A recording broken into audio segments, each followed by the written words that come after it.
Spider-Man on PS4 delighted me at nearly every step of its 15-hour adventure, with a surprisingly deep tale focused on the plights of both Spider-Man and Peter Parker. The story combined with exciting web-swinging, web-based gadgets, and web-centric puns made for plenty of great action.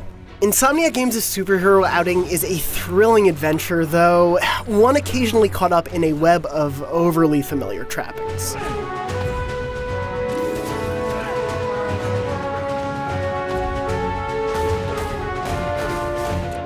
At its core, Insomniac Games' adventure strives to make you feel like Spider-Man, and thankfully, it succeeds at nearly every swing across Manhattan's rooftops. Swinging around feels quite simply spectacular.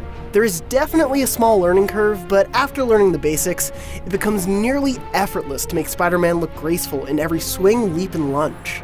And man, does it feel good to find the right mix of leaping, swinging, web-zipping, and wall running. I've spent hours just webbing around the city and diving off the tops of the Empire State Building or Avengers Tower, enjoying the open city without actually completing tasks. That feeling of fluid movement only really falters in boss battles. Insomniac throws in some big and exciting fights and set pieces full of tense action, and a few harmless QuickTime events, of course. But the story's biggest boss battles are both front and backloaded, leaving the middle of the story sort of devoid of huge bouts. That pacing feels off, especially when the first couple of boss battles begin to feel like somewhat repetitive pattern recognition. So thankfully, outside of boss battles, Spider-Man offers up a satisfying, varied combat system, though it takes a little longer than I would have preferred for it to show its depth. Spider-Man's mix of gadgets, attacks, and dodges made me feel like I always had control of a battle, and I loved improvising mid-fight with new equipment and moves. Insomniac is known for its wacky arsenals in series like Ratchet & Clank, so it's no surprise Spidey's gadgets are a blast to use.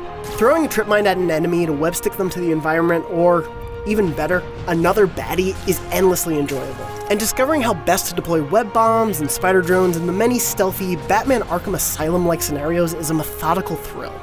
Adding to that variety is Spider-Man's wardrobe, a portable closet of unlockable Spidey suits, each with their own power. Each power can be used independently of the suit once it's unlocked, which is a godsend. That said, I largely relied on the first couple of suit powers for almost the entire campaign. The power to fill out your focus meter for special finishers or to restore health was so useful, I didn't want to give it up, and I never felt like the world actually encouraged me to use the other powers. I much more often swapped out the useful suit mods to adapt to specific side challenges more than I ever used different suit powers.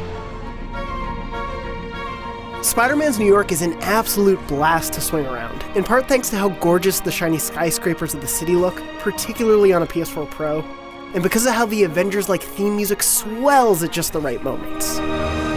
The fun of the side objectives scattered throughout the city varies greatly. Taskmaster's tough challenges kept me coming back, while finding landmarks and backpacks was particularly easy and rote, and taking down various enemy outposts could be repetitive and rarely challenging, but still kind of fun.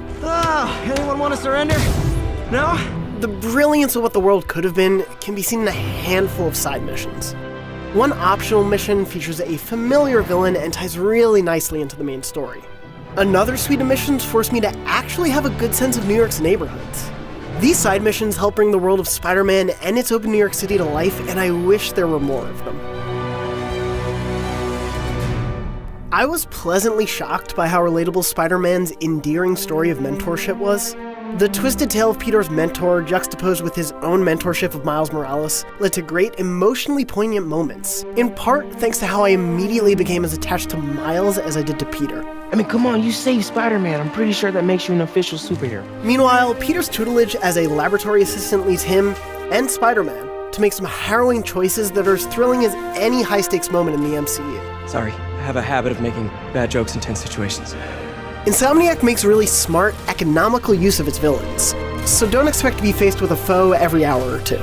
I'm really happy with the restraint Insomniac took, allowing time for its main villains to grow while making the others feel part of a lived-in Spider-Man history. Sometimes the stakes aren't about stopping Shocker or containing a prison breakout full of Spider-Man's collective supervillain past.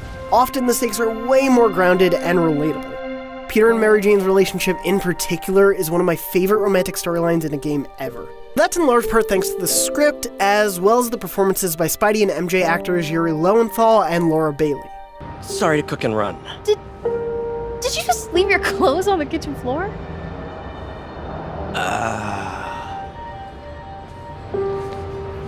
Peter worrying about his text to MJ being misinterpreted is as realistic a nod to modern dating as I could think of, and watching the pair navigate their complicated history and try to figure out what future they may actually have, if any, was just as thrilling to experience as Peter's more heroic endeavors.